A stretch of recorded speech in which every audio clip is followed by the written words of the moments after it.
Howdy, y'all. I wanted to talk about Tormented Souls. This is a game that came out a few years ago. I recently got the opportunity to play it myself, and I'd been wanting to try it out for a while. This is a game that I'd seen on live streams and kind of heard about over time, seen snippets of gameplay, and it looked really neat.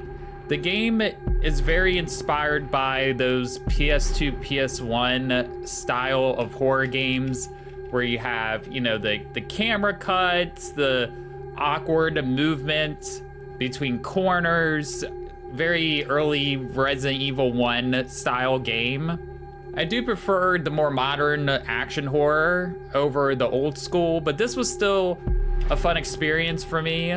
I at least was able to fight back and not stealth and hide every 5 seconds.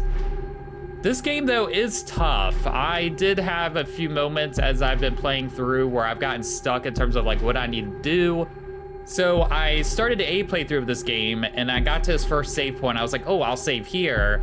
And I didn't realize how often there would be an opportunity to save in this game. There's no auto save per se. Once you die, you start back to where you last saved.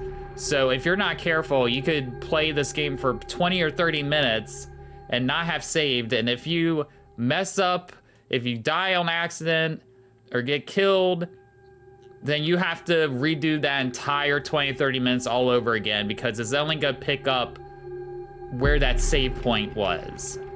So I had to redo an entire playthrough and restart the game. Granted, I wasn't too far into it, but several times I would try to pick up from the first save I had and do what needed to be done. And I would always die on accident or something like that, and I'd have to restart the same 30 minutes all over again. After doing it a handful of times, I was like, you know what? I'm just gonna start the game from scratch, redo another whole playthrough, which I've never really done before. And my second playthrough has gone so much better. Now that I've figured out what I needed to do in the initial playthrough, I was able to get to that portion a lot faster. I was able to save a little bit later, which helped, and then over time I was able to collect more of these tapes, which is what you use to save the game. And now I'm at a decent pace. Now I'm doing okay. As you play through the game, you collect different objects, use these objects to open doors, cut things, burn things. You do get newer weapons. You start out with this nail gun. I eventually got a shotgun at a certain point, and you can kind of quick refill it, but it's almost just as fast to go to the inventory and just like combine items together. So I haven't run into the inventory issue that you would in a classic Resident Evil of just like, oh, ran out of inventory space. I haven't had that issue yet. I've gotten a good amount of inventory space to begin with that the game gives you, and it gives you multiple tabs, ones for, items that you might use a lot, such as health, your guns, and other ones are items that you might use for a specific thing, or maybe only once or twice and then they'll disappear. And then there's an extra tab where you can go back and view all the files that you've discovered. As you go through this game, you pick up notebooks, chapters of things, of journals. There's a lot of lore here in terms of just reading documents, but the documents aren't usually too long. It might be a page or two or half a page, and just kind of gives you the backstory of what's happening in this game. And then if you do save, sometimes the main character will kind of recap what's going on up to that point as you're saving, just giving her internal thoughts to remind you, oh, this is where you're at, this is what's been going on, just in case you forget. And as you go through the game, it's just mostly you, the character that you're playing. Every once in a blue moon, you'll see other characters in the game. But most of the time, you're playing the game just by yourself in this place. And sometimes when you open a door, there'll be this ugly, creepy thing trying to attack you and kill you. And you have to be quick and shoot. There is a little bit of a backstep you can use, and I'm sure there's a rhythm to it. I still haven't fully quite grasped it, where sometimes I felt like as I was moving, the character would not react fast enough for what I wanted them to. So I'd be like, oh crap, like I need to move out this way or something. And the character wouldn't move quite fast enough and I would get hit when I felt like I shouldn't have gotten hit. And that happened a few times, but it does bring that old school jankiness to it. So I felt like maybe in essence, that's the right way to go. As I was going through the game, I would use a little lighter, and this lighter is what you would use to be able to see to where to go. And as I was going through that, over time, I would find candles to light up a room. Eventually, I could turn the power on and bring light to the space that I was in. The game itself takes place in one like giant building for the most part. You start off in one section, and then eventually you find a door that connects to another section. And it's just about opening as many of the doors as you can, and then finding those items to open other doors. There is a map that you can bring up. There's like a quick button select to bring up the map. Although it's interesting that like if you bring up the map, it doesn't necessarily go to the location you're at.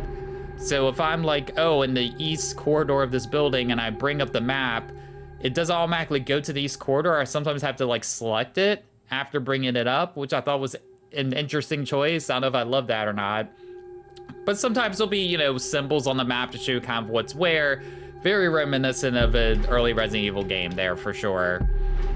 As far as the ammunition goes, at the beginning I felt like, oh, I'm not getting enough ammo for all these enemies. It's getting real tough. But as I further went along, you would find a decent amount of ammo in places, and now I feel pretty set. I was even finding like shotgun ammo before I even got to the shotgun at that point. There were a couple moments where I felt like I didn't need a walkthrough. There was one point where I had to go around a table a certain way, and I don't know how I would have ever figured that out if I didn't have a walkthrough to tell me that I needed to do it. I don't know otherwise how I could have possibly figured out that I had to specifically walk around this table a certain way. There are a lot of visual cues elements the game gives you. It usually does give you enough for you to figure it out on your own. So to talk about the characters, the main character is like okay. The characters are not super interesting. The story itself is very formulaic in terms of like, oh, there's something going on.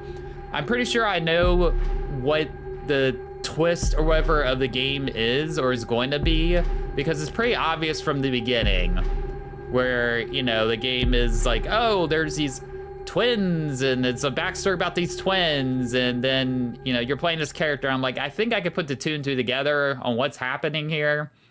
So story-wise, it's not really pulling me in all that much, and even the characters that you meet along the way are kind of okay. There is voice acting there, but it's just kind of generic, nothing too memorable. The game I've played on the PS5 runs really well. There is no difficulty option at all, which is something else I had to overcome. It's just you start the game and that's it. It's like start the game, continue, basic settings, but not like a whole lot of settings. It's kind of the opposite of what a lot of modern games have, where there's like a bunch of settings. This one has like the bare minimum in terms of settings. So you just kind of hop in and have to go.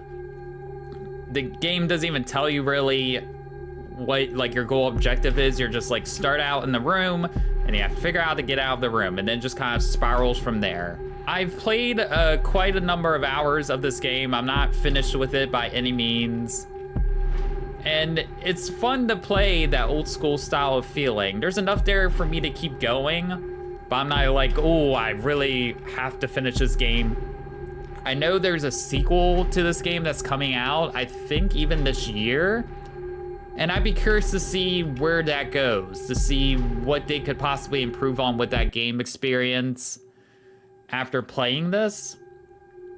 I would recommend checking this out if you're into those old school horror games. I think this one's been out for a while, but still not enough people have played it, I feel.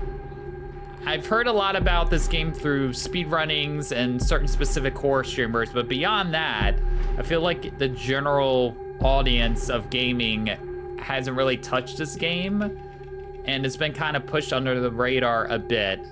I really hope people check out Tormented Souls, especially before a sequel comes out. I've seen it discounted a lot. It's not that expensive to get, especially now, because it's been out a while. And yeah, check it out, y'all, and see how you feel about it. If you're itching for that puzzle, classic Resident Evil, tank feeling style of game, then you're gonna be all into this. I think it's gonna fulfill that need and hit that niche audience really well. And if you haven't tried this style of game before, this might be a good intro. And if you start vibing with the style, it might be worth it trying some of those older games if you can, to really understand, like, oh, this is what the horror games were like, this way I had to deal with.